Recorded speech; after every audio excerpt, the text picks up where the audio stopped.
right, we're back to it. We're back into the swing of things with I'm going to have to get used to saying 2024, and continuing on through Arthur Season 19 here on Elwood City Limits, the episodic Arthur podcast. I guess to clarify something that we put on the socials this week, I am the Arthur in Buster clothing, Will Young, and my co-host is the Buster in Arthur clothing, Lucas Mancini. It took us this long to discover his and hers or Discord pal icons for our Elwood City Limits hosts. But yeah, it's true. When you have gotten actual Arthur artists to commission art of us, it's basically Buster and Arthur clothing, and Arthur and Buster clothing is what we look like as Arthur characters. So it only took 19 seasons to get to that point, but here we are. It's true, and like they're pretty decent likenesses. I mean, my ears don't stick up like that most days, but yeah, if you take a look at the art that we commissioned on our Facebook page on our cover photo, it's actually not a bad likeness. So that was really funny. I'm glad everybody kind of responded to that pretty well. But yeah, welcome everybody. We're continuing going through Arthur here, and we are happy to be back once again. And yeah, I didn't have much more lead in than that. So let's say we get to something that we actually haven't done yet in 2024, and that's read an email over at elwoodcitylimits@gmail.com. This is our first email of the year, and of course, it comes from Ashley Hollingsworth. Happy New Year, Will and Lucas. Hope you all enjoyed your holiday break.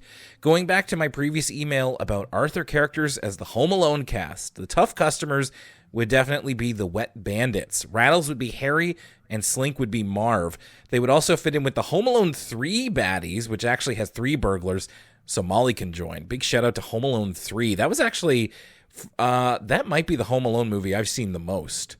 Really? Yeah, I didn't watch Home Alone until I was a bit older, and before that, I just I rented Home Alone 3 because I saw it in Disney Adventures magazine, and I loved it when I was a kid. I haven't seen it in a long time.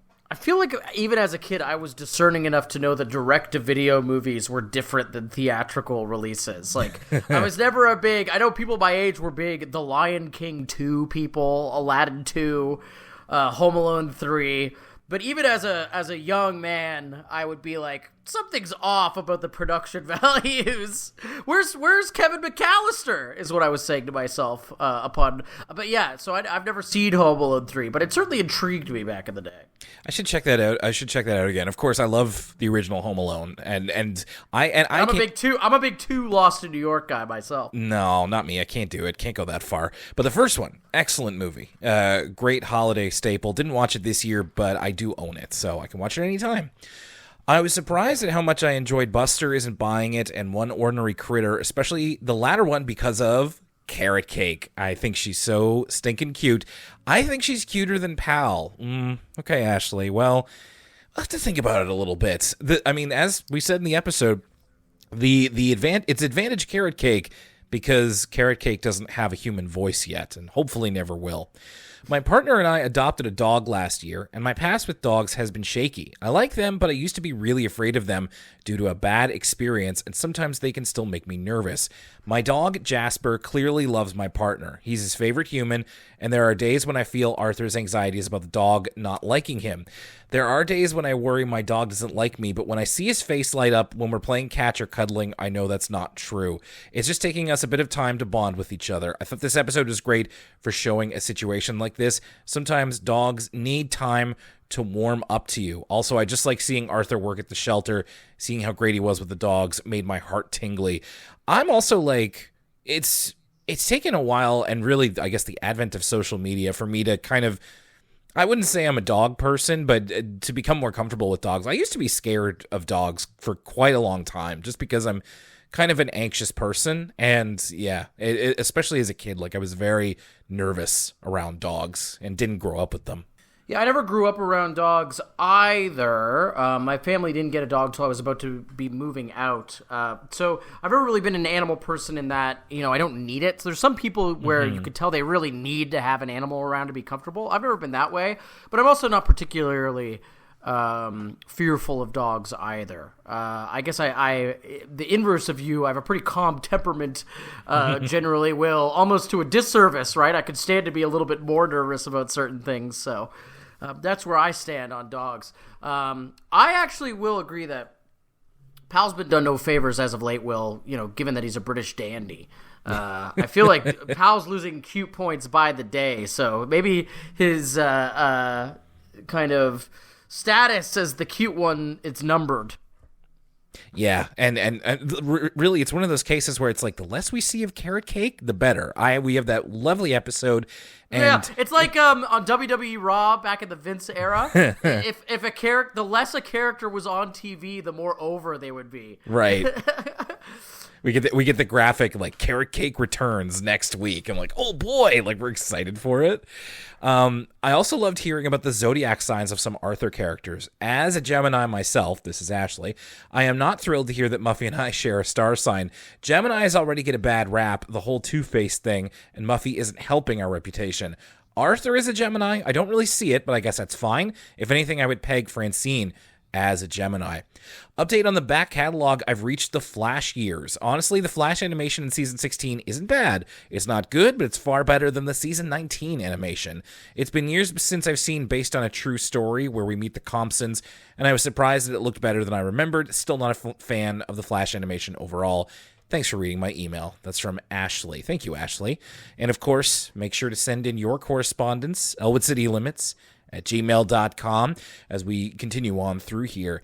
Now, there was a big change that we announced on the last episode to our Patreon, patreon.com/Elwood City Limits. Of course, I'm sure that you're aware by now we have two podcasts that go on a bi-monthly schedule.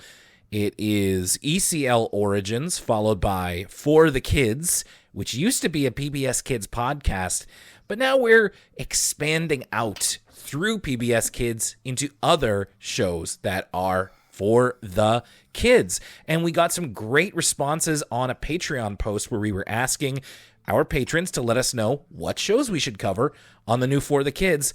And we decided this has been something that's been requested for years, and people have been trying to figure out, like, well, it was kind of on PBS in this way, or it was sort of on PBS this way.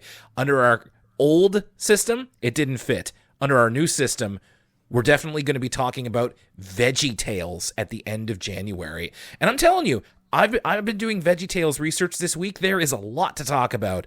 So we're going to have a lot to discuss. You busted out your King James, and you said at first there was nothing. The Veggie Tale. You went and took a look at the Dead Sea Scrolls for your Veggie Tales research. Yeah, very excited. Yeah, it's gonna be something, and I think we're gonna have a lot to talk about. So that's gonna be happening at the end of January. So make sure that you are on the Patreon if you want to hear that. Patreon.com/Elwood City Limits. And we want to say thank you to all of our patrons who support us, including people like John Griswold and Riley Stevens. Thank you to Lily W. and to Christine Lescody. Thank you to Vinny Cataldo and to Kelly Corbett. Thank you so much to Ricardo A. Soto and RPG Fiend. Thank you to David Corrales, Wolf Lover Zodiac. Thank you to Ben Spatal and Oscar Vest. And thank you to Ashley Hollingsworth and to our newest patron, Peppy Roo. Welcome to the Patreon. Hope you're enjoying your time. And also thank you to Blendy, who joined us very recently as well. Thanks, everybody. We appreciate your support over there. But we appreciate you no matter what, which is why Elwood City Limits continues on here. So, big theme of Season 19 and these later seasons of Arthur. We've talked about this several times, but they're making use of characters that we haven't seen in a while. Now, they're also introducing new characters that we hope to see again, but in some cases, it's a one and done.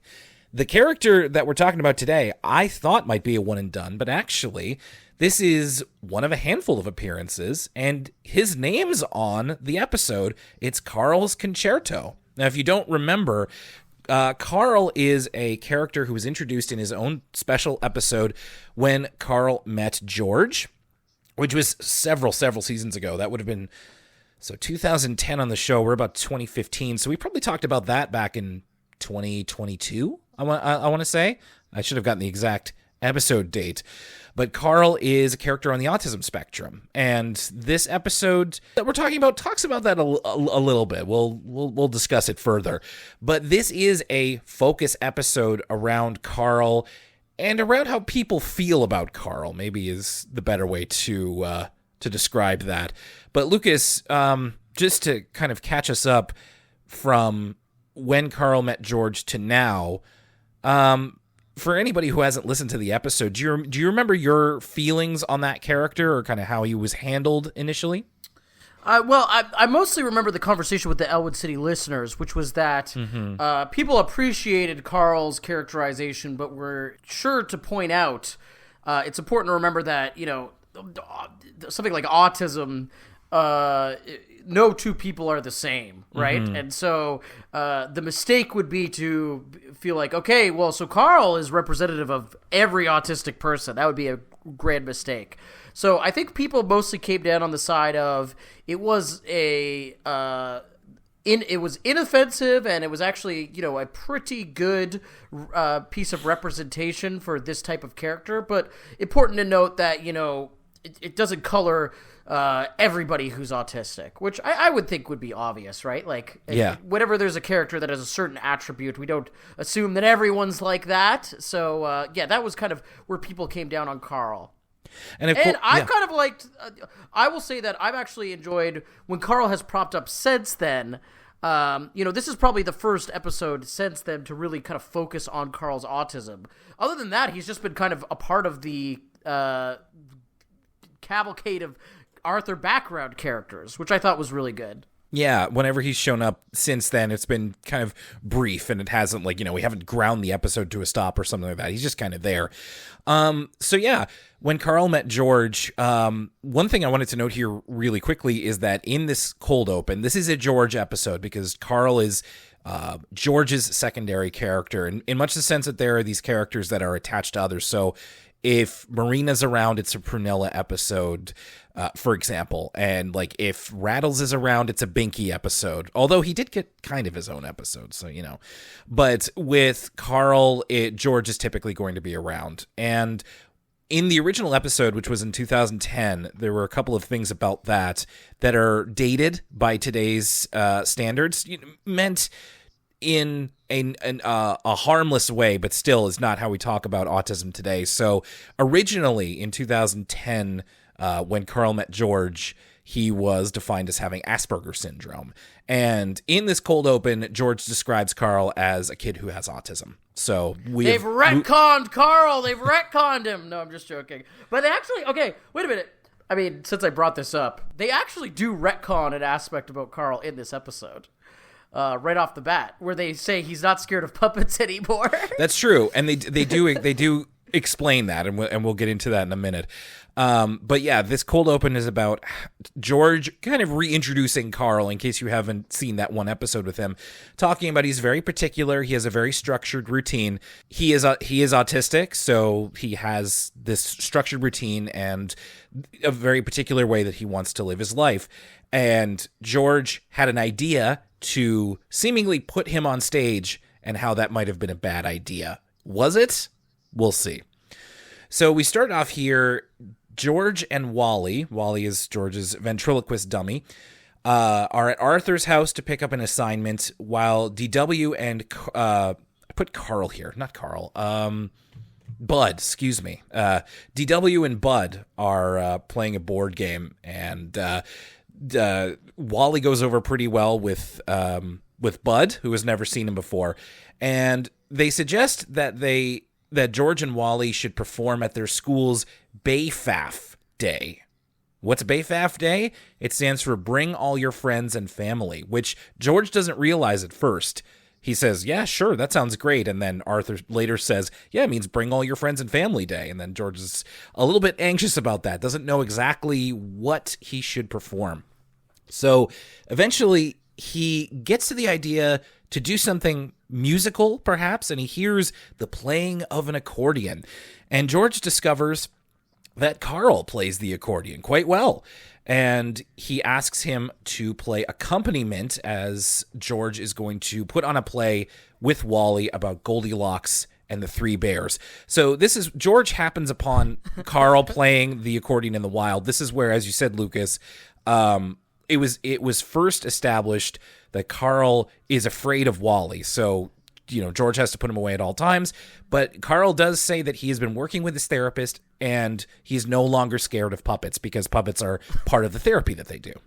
Sure. He says, I believe the exact quote is, "I'm no longer afraid of puppets. My therapist uses them to coach me on my social skills," which is totally fine. And I'm glad that they actually did remember that he was originally afraid of puppets, and they've wrote like a reason for why he isn't anymore. It is just kind of funny that they like put an actual line in to like explain why he's not scared of puppets. I don't know. There's something funny about this to me. Also, before we move on, when Bud is first explaining this event to George, and it's not that I want to be hard on Bud, Will. I really want to give him a fair shake. Of course. The writers are not making it easy. Bud is such a stupid yokel that he's never seen ventriloquism before. So he's like, how are you doing the voice when you're not moving your mouth? It's like, okay, Ernest, you've never seen a guy do ventriloquism? Someone has not seen, what's that guy's name? Jeff Daniels? Who's the racist puppeteer? Jeff Dunham. Dunham. If Bud saw Jeff Dunham, his mind would be blown. This guy is the most... for someone who's so well-traveled, my God, he's really easy to impress. I'm going to give Bud an out here that he's 4, so maybe he just doesn't watch a whole lot of TV. I don't know. I'm going to... you know what? I don't... Gee Willikers, he's some kind of musician. He's using that there voodoo magic. And I know about that because I'm from New Orleans. Down on the bayou. Hey man, I'm always fine with Bud bashing, but I will stick up for him just a tiny bit to maintain the illusion of even-handedness. Carl is going to be the musical accompaniment here. The full cast is George is going to be Wally. And then he gets Binky to be Papa Bear, Rattles to be Mama Bear, and Buster to be Baby Bear with accompanying hand puppets. Wally is going to be Wally Locks. I do want to note here, this is something that I found from reading the Arthur Wiki. The second CD, music CD, Arthur's Really Rockin' Music Mix, has a version of the Three Bears with Buster and Binky playing the same roles. So maybe borrowing a little bit from that much earlier music CD. So George and the cast, they want to practice, but they have a hard time getting used to Carl's schedule, his particularities. He has very regimented times for when he needs to be home, for when he needs to take a lunch break, and like it's understandable that might chafe against kids who are more able to go with the flow. But honestly, I'm fine with Carl like sticking up for himself, being like, "No, it's lunchtime now. I got to eat," and it's like, okay. And I'm like, yeah, I mean, lunchtime is lunchtime. What are you paying him? Like, no, let him take his lunch when he wants to, The thing I noticed right away from these kind of practice sessions is it's got one of my favorite things in animation, which is a character doing a voice, right? You could always tell how impressive it is when a voice actor is kind of able to go 2 characters deep. And that's what we see here from George's voice actor pretending to be Wally, pretending to be Goldilocks. It's one of those things where it seems effortless and easy, but try to do it yourself, and it's incredibly difficult. So props on George's voice actor there. That's a really good point. And there's a line that I liked when Buster... as Baby Bear walks in and sees Wally Locks, and he's like, "Oh no, an alien from the planet whatever," and George just has an aside like, "Easy on the ad-libs." And eventually Carl has to leave somewhat abruptly because it's time for him to go back home, and not exactly paying attention to the social aspect because he is autistic, but George is starting to get a bit worried that maybe this is not going to work well with how particular Carl is. he has a dream that night where the play ends up going horribly wrong because Carl doesn't listen to him and does his own thing. So he plays the wrong music. He does the classic, I know this has a name, but I can't think of it. The and instead of like a peppy song. And like everybody laughs. It goes over terribly. In the dream, like Bud heckles them. And it goes so badly in this dream that Mr. Ratburn, who is there, revokes George's dummy operator's license and confiscates Wally for how terrible it all went. This is the highlight of the episode. You know I love these dream sequences, and I usually say the darker the better. This was some great stuff.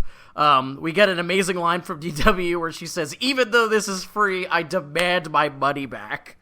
This is, just how over the top it goes, how mean-spirited it all is. And I love getting your dummy license revoked. And not only that, he revokes the dummy license, and he swings back and does kind of a double take and says, "And I'm taking Wally." They just keep piling on the pain. And that director's license that dummy operator's license is signed by director Greg Bailey. So George wakes up and he's very, very anxious about this. He decides that he's going to ask Carl to not play music anymore, and he asks Binky to replace him as musical accompaniment. But George can't quite spit it out over the phone. He's still too anxious. It's a little bit of an Arthur move here, but George has anxieties as well, so he just can't quite say what he needs to say here. And when the push comes to shove here, when they're doing a rehearsal and Carl has to leave again, and George is he's worried that Carl just isn't taking it seriously, but Carl again here with the power move where he's just like, "I don't feel like playing right now. I've been practicing, so it'll be good." Like he just kind of stops playing because he's done, but then he's like, "Don't worry, I've been practicing. I can do this good." And George doesn't really trust him yet, and he feels like maybe he'll go a bit off script. But they arrive at the Bayfaff day, and despite George's anxieties, it goes over really well. Carl plays without a hitch, and like it kind of like I was expecting there to be a bit more wrap up than this, where they finish the play. Their version of Goldilocks and the Three Bears has a happy ending where they all move in together, and then Carl finishes, and then he leaves, and that's it. Like there's no moment for George to identify like, "Oh, I guess I misjudged him," or like I clearly don't know. Or maybe I was wrong about Carl all along. I was expecting a little bit slight this ending here. I agree. I actually had to go back. I was like, "Whoa, I missed the ending." I like checked out for a second, and then I was like, "Oh, Carl's doing the walk off." So I had to check back in. I agree that it kind of came out of nowhere. And now a word from us kids.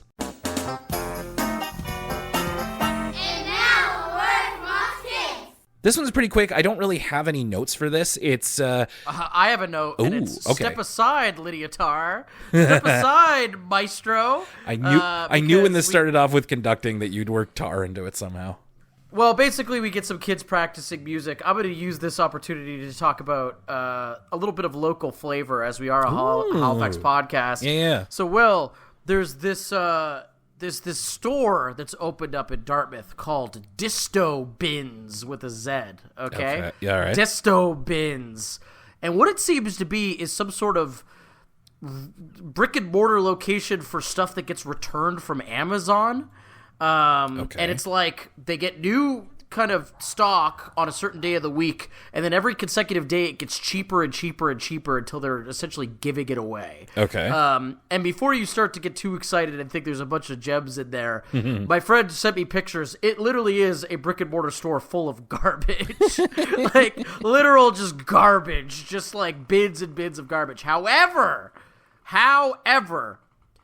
he did find a brand new vacuum sealed 4K Ultra HD copy of Tar. Oh my God. For the low price of $13.99. That's a $25 Ultra HD Blu-ray right there, Will. So you best believe I DM'd him immediately, and that is now in my possession. What So, what a steal.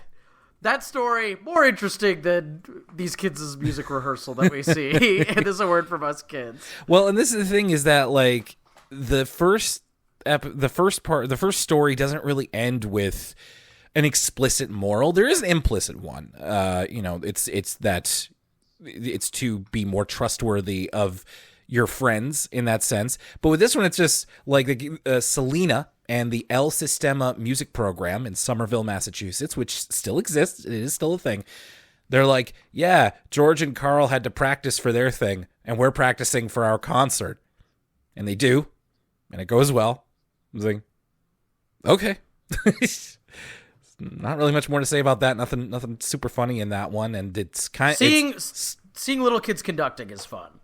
Yeah, it's funny because I feel like there was a conversation that I saw on Twitter recently, and it was like, what do conductors even do? And there was like a and somebody posted like a graphic of like these motions mean this things. And like conducting is to keep everybody in time, like a much more like a little bit more of an advanced description beyond, what we basically learned in music class. So it's interesting to see kids doing it. It's, I used to be the type of person that was like, I could probably do that. And I'm just like, no, I can't. Absolutely cannot. I can't play any musical instrument, so I have no business conducting. So good to learn it while you're young and get all the motions down. Supporting this podcast is how it keeps going, and it's very easy to do. So here's how you can do that. If you're listening to this show and want to get the full back catalog of Elwood City Limits and all of its sister shows and offshoots, you can listen on Apple Podcasts, Spotify, Google, and even more services. You can also go to our YouTube page, youtube.com/Elwood City Limits, for the full back catalog. If we aren't on a service you use, please let us know. You can interact with us on social media. We're on Twitter @ECL Podcast, Instagram @Elwood City Limits, and twitch.tv/Elwood City Limits Pod for our occasional streams. We're also on Facebook and Tumblr. Feel free to reach out to us on social media, or you can email us, and your email might be read on the show, elwoodcitylimits@gmail.com. Finally, for exclusive content including entire side series like For the Kids, a PBS Kids podcast, and ECL Origins, subscribe to us for as little as $1 a month at patreon.com/Elwood City Limits. That's all for now. Thanks a lot for listening, and now back to the show. And now, back to Arthur! And then we have Too Much of a Good Thing, which is a Buster episode. We start this off with Arthur asking us, what if we did the thing we loved all the time? And would doing that all the time make it a bad thing? There's a couple of examples here. Pal loves to fetch sticks, but what if a machine threw out the sticks for him and it just went in perpetuity? He would get tired eventually. We see DW watching Mary Mook Howe for 14 hours straight to the point where she goes brain numb and can only say moo. And Yeah, that DW is like, that's me when I'm watching like a really long wrestling pay-per-view and I'm drooling and I'm going, the tribal chief, the head of the table. you're on hour 5 of Wrestle Dream, or you're like 45 minutes into the MJF Bryan Danielson Iron Man match, and you're just like, Burberry. Mr. Ratburn, who this is the best one, gives quizzes to non-students. Like, what if he gave quizzes all the time, including if he gave it to the mailman, who seems to be wearing like a knockoff Canada Post uniform? If you give your mailman an F, that's like, everyone's heard the term going postal. That's how you literally get a bomb in the mail. You know what I mean? I don't mess with the people. You don't mess with food service people because you know what the power they have to do. I wouldn't mess with the people who work for the postal service. No, that's as somebody who briefly worked for the Postal Service, that's the last thing that we will like. First of all, like when I'm on my route, don't talk to me. But if you're like, don't be giving me a quiz. And then he literally like puts an F on a receiving form. I'm just like, that's gonna ruin somebody's day. So yeah, I agree with you. But yeah, this episode is about Buster and his lack of willpower. So we start off. Buster is right in Arthur's face here. Literally, Arthur wakes up 7:30. He puts on his glasses, and the screen is filled with Buster's face. He showed up at Arthur's house early for the start of the Kit Scouts cookie sales. Not the Cub Scouts, but they're Kit Scouts, as in like another term for fox. So Buster, he's really excited to get these cookies. There's one particular type of cookie that Buster is most excited about, and it is the Tuva Luna cookie, which is not real. It's actually, this is a parody of the Samoa cookies that the Girl Scouts give out, and because Tuvalu is another Polynesian nation. But these Tuva Luna cookies, Buster describes them as this: coconut-laced cashew clusters dipped in Oaxacan chocolate and drizzled with artisanal caramel. Gotta get me that Oaxacan chocolate. See, I'm not too up on my American Girl Scout cookie varieties, right? Yeah. Here in Canada, there's only really two, which is the Oreo ripoffs and then the like After Eight mint chocolate ones, which, you know, in my older age, I've grown to prefer the mint ones, and I can, much like Buster, crush a box of those bad boys. Just absolutely decimate a box. You know when you're eating cookies by the sleeve? Yeah. You know what I'm talking about? Oh, yeah. I'm much more partial to the Oreo knockoffs. I really like those. I like me a good vanilla Oreo. But yeah, we don't have the same type of, like, there's a Wikipedia page for all the Girl Scout cookies. So I've never even seen a Samoa cookie in real life, and certainly not a Tuva Luna, which is not real. Another thing I wanted to note here. So as I said, Buster comes in like right as Arthur's waking up, and then politely turns around as Arthur just gets dressed. And like, I don't care if Buster's turning around. Arthur, way more comfortable getting dressed in front of his friend than I was at 8 years old. Maybe that's, you know, I always, as I say, I'm Arthur in a Buster costume over here. Very, very anxious type of person. Like, this was not in my comfort area, but clearly Arthur and Buster's friendship is such that he feels he completely trusts Buster, and he's like, you know, they don't get explicit or anything, but he is like fully stripping out of pajamas and into his normal Arthur wear here.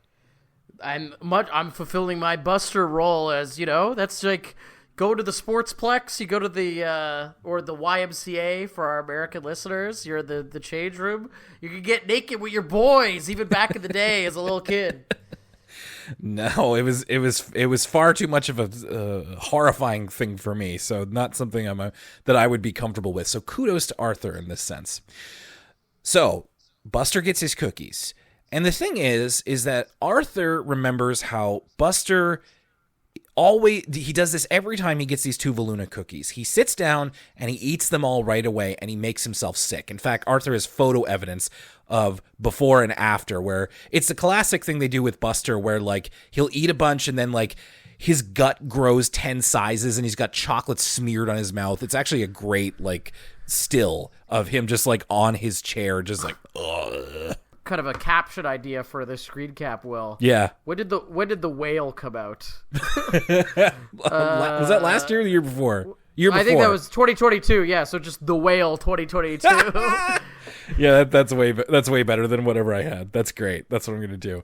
But yeah, which kind of rubs Buster the wrong way because he doesn't remember it like that. But Arthur is pretty confident, and Buster feels that he wants, like, you know, he starts hoeing into these things right away, but then he's like, I can totally exercise my willpower, to which Arthur's like, no you can't. So he first asks Arthur to take the cookies and to not let him have more than one a day, but Arthur correctly assumes you're gonna keep badgering me and I'm eventually gonna give it to you. So they decide instead they're going to give the cookies to Binky. And again, he will give him one a day and will only give him one a day no matter what. And this is a test of Buster's willpower. I heard a story of someone doing this in real life recently. Okay. With the Casino Nova Scotia.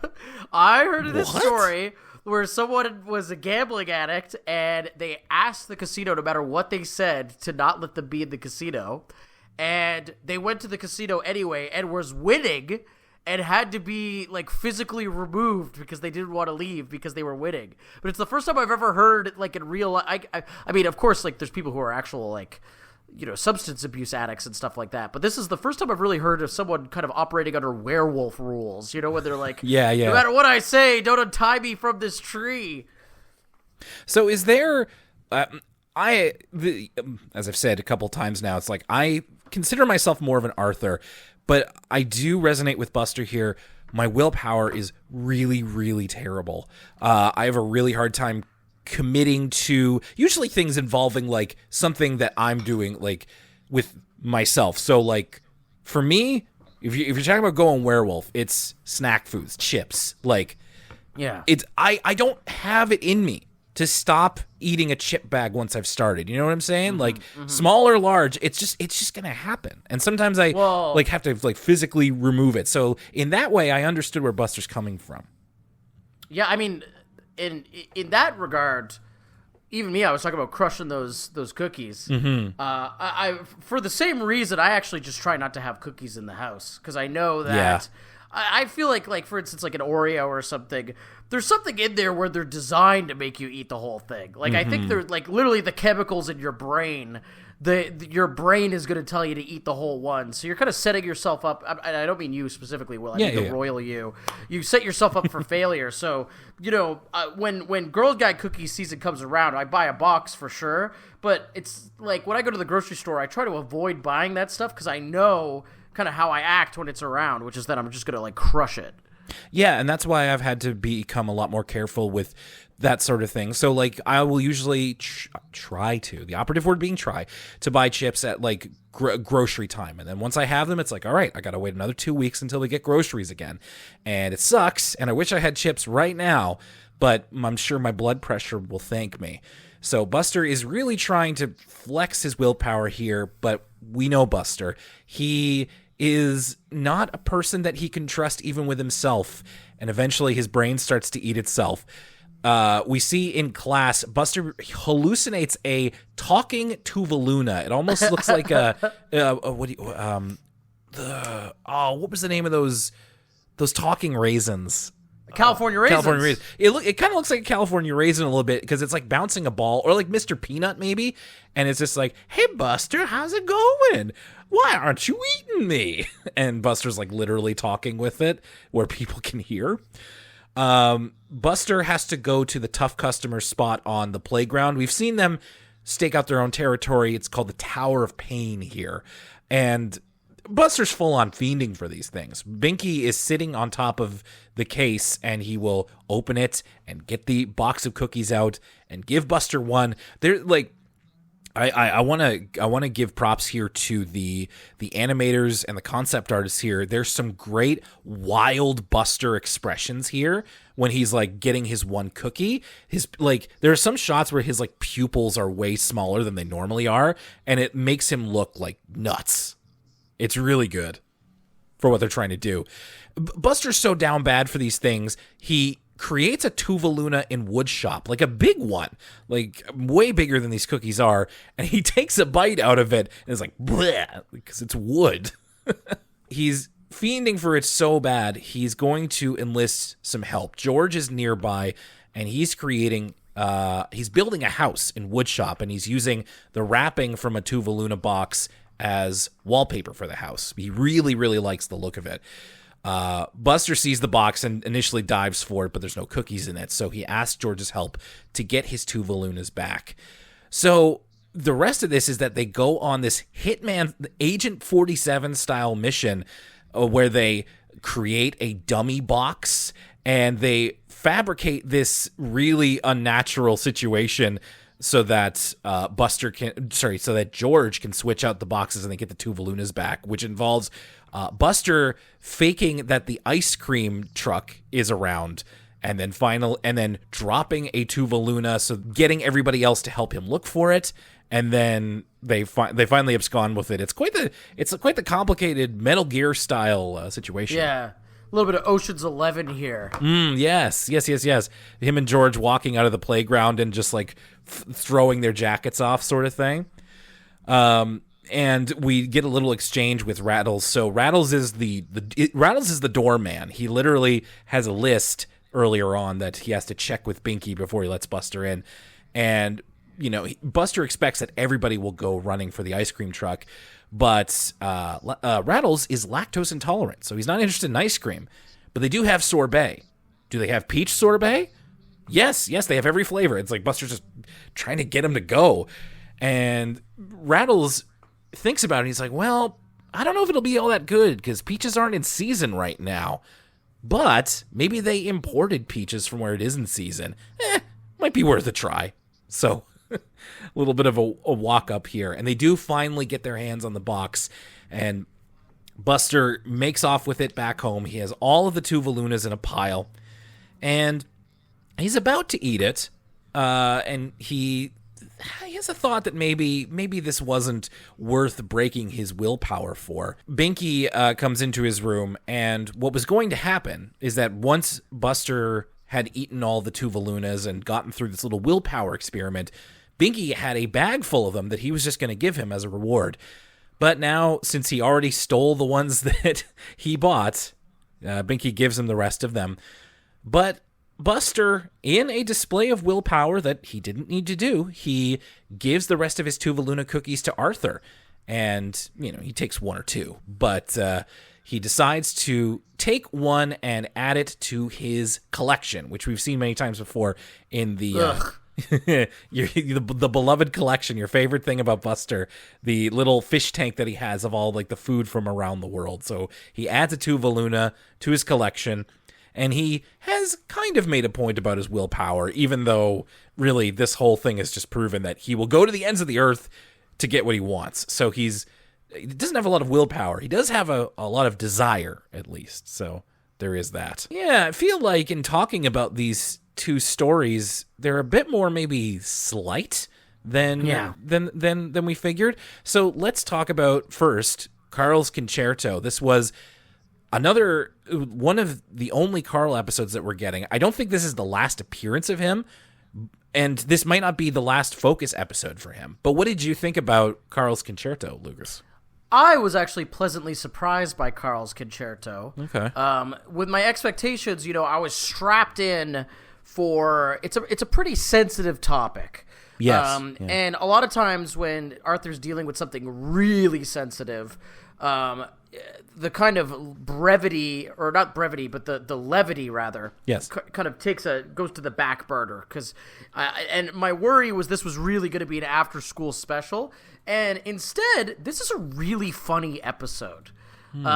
There's a lot of, I think, really good writing and just straight up jokes throughout this episode. All the stuff of all the jokes while they're rehearsing the play. The whole dream sequence is, of course, the highlight of the episode. Really, really funny dream sequence. Mm-hmm. So I thought that was pleasantly surprising for an episode that is kind of, aside from that, a really serious topic. I was worried that, they weren't going to use it as an opportunity to be kind of creative in the writing, and they were really just going to kind of hammer home the moral. That being said, I totally agreed with you with this episode. It's almost as if they were so worried about saying the wrong thing that they kind of end up saying nothing. Yeah. The moral is that, if your friend is different, maybe what works for them doesn't work for you, but you kind of just got to trust your friend. But the way they wrap it all up, it would be an even more interesting episode and far more complicated, and probably more complicated than even for Arthur to tackle. Or what if some of Carl's eccentricities actually did get in the way of performance? And how does George still deal with that with an open mind? But that's probably a bridge too far and something that the writers didn't even want to kind of tackle. So luckily they kind of just wrap it up in a neat little bow. So I was still kind of almost dreading this episode just because I wasn't in the mood for kind of an after-school kind of educational scolding, if you will. Yeah. Mm-hmm. And I'm happy it wasn't that, at least. You're right. This could have gone a whole lot worse. And really, I don't think it's a bad episode. I just kind of don't have any feelings on it at all. I'm pleased that you liked it, and there are things in it to like. I'm pleased that Carl is back once again. There's some funny parts to it as well. But yeah, it just kind of didn't do very much for me. Carl is an interesting opportunity, I suppose, but I would prefer him to be a character more than an opportunity. And we do get a bit more of that. Like, literally, he developed from the first time that we saw him to this time. So that's pretty cool. But it does seem to be more of like he is an opportunity for George to learn a lesson rather than being like a character. And which is funny because the parts of this episode I liked the most were Carl. Like, I liked him. I thought he was very much stuck to his guns, and I would really like to see him interact more with the show. And this is a common critique that we're coming back to, is that like I just don't know if we're really going to get as much of Carl as I would like there to be. But you know, that character came around at a very particular time in the show when they weren't equipped, or maybe just not interested in having that sort of regular representation on the show. And it is what it is. It started in like 2010. The conversation about autism was way different. As you remember, like that original episode when Carl met George used to be George and the Missing Piece, which has to do with the puzzle piece, symbolism of autism and all that kind of thing. And that is out these days. At least I think it's culturally out a lot, and I think it should be. But in this case, yeah, it was weirdly, you know, for a kids show, it's rare for me to watch a kids show and be like a little bit too subtle with your message here, guys. I just kind of would have appreciated George maybe putting a button on it, or maybe just having one more scene with Carl being like, just reasserting his talent and his confidence in himself, which I think is a strong part of that character. But yeah, it just didn't do very much for me, but also didn't, you know, fumble anything big time. So yeah, could have been worse, but as it is, kind of a shrug from me. And then it's paired with something that, you know, sometimes the episode pairings work, and other times there's not much of a through line. Like, too much of a good thing is an interesting idea, especially a good one to give to Buster, about willpower. And I think that this is a funny way of realizing that. This is much more of like a lighthearted comedic episode. And it's good to get these from Buster every now and again, because I think he's really good for these, and it makes sense with his character to be doing this. I thought this was entertaining. I liked how Buster's mind degrades in really funny fashion. You know, there's especially when we get these character focus episodes, a lot of times, if left to their own devices, they will be their own worst enemy, no matter who it is. And Buster is always the one to fly off the handle the most dramatically, to be the most outrageous, and to really like make him out of a molehill. So it's like the fact that this was about him trying not to eat all the cookies, like, made it somehow even more dramatic. So I liked it. I think that Buster was really funny. This is another episode where it's like, if you're hungry watching this, or if you're like wanting a snack, come prepared, because they're talking a lot about these cookies. And from the description, I was like, yeah, I might like that. And by the end of this, I'm like, I really want a Tuvaluna. But of course, unfortunately, they don't exist. So don't watch this on an empty stomach. But this was fun. I thought this was some lighthearted fun. I know, I too am craving a cookie right now. I'm going to go get one right after we're done recording. I agree that this episode was fun. And again, it's the same thing where it subverted how preachy I thought this episode was going to be. Mm-hmm. Instead, it kind of descends into two kind of separate things that I find really entertaining. One, Buster freaking out. And two, I loved Binky as this sort of underboss. We get all these vignettes of Binky kind of ruling the playground. Rattles as his bouncer. We kind of get the way Binky is like sitting atop of the locked case of cookies, and how kind of when we see a desperate Buster like begging Binky for a cookie, and he's like, oh yeah, but you got to eat it right here, right now. He's like making up new rules. Right? Yeah. Binky in this role was like fantastic. And it made me want to see kind of more organized crime style parodies, but with Binky. Yeah, I mean, yeah, it's him as like this benevolent patriarch character where it's like he knows best with Buster, especially because Buster is proving that like he's going insane without these cookies, and Binky's just like, no, I'm doing this for your own good, but he also kind of likes having this power over Buster. So that's a really well observed. It's like he's the Penguin or Kingpin or something. Yeah, I wish, as always, Would love to have more tough customer stuff. They're such versatile characters. You can do like fun, or I should say like more human stories with them, but you can also have fun with them in terms of them being like a little Elwood City mafia, the Lakewood mafia over here. Arthur season 19 giveth and it taketh away. As we get closer and closer to the end, keep looking at those episode descriptions and I'm like, all right, checking for the obvious signs of dog and baby or LaDonna and Bud, the stuff that we're not really looking forward to. So a Carl episode and a Buster episode, at least as an offering, is good in my book. And we're going to continue this on again in the next episode of Elwood City Limits.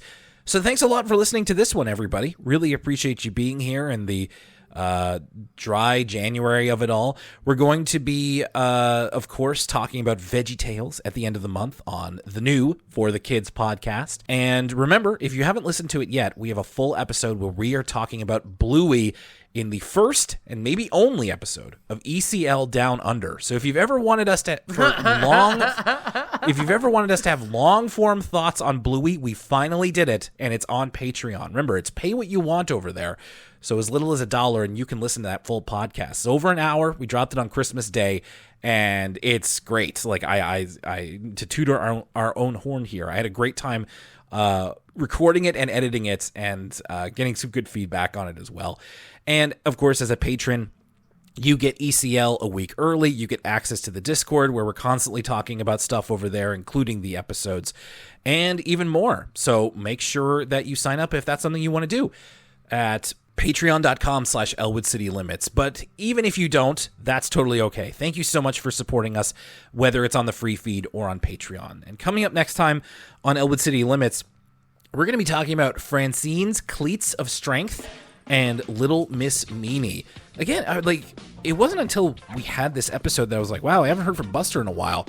And then I looked at these episodes, I'm like, haven't heard from Francine in what feels like forever. We've had like every other character around the horn except for Francine, so this feels a little bit overdue. Now, Lucas, I'm gonna have to check out this business that you're talking about. Like, I deeply love going to like thrift stores and stuff like that, and I don't know, this sounds right up my alley. Desto Bins is the place for you, and if you go there, Will, let me know if you see any other 4K Ultra HD Blu-rays on sale. I absolutely will. You're the Blu-ray man around here. So if it looks like something that, if I stumble across any Chinese movies, you're gonna know about it. Well, thanks again, everybody, for listening to Elwood City Limits. My name's Will Young, and for Lucas Mancini, you're a cruel moose, George Lundgren. We'll see you next time.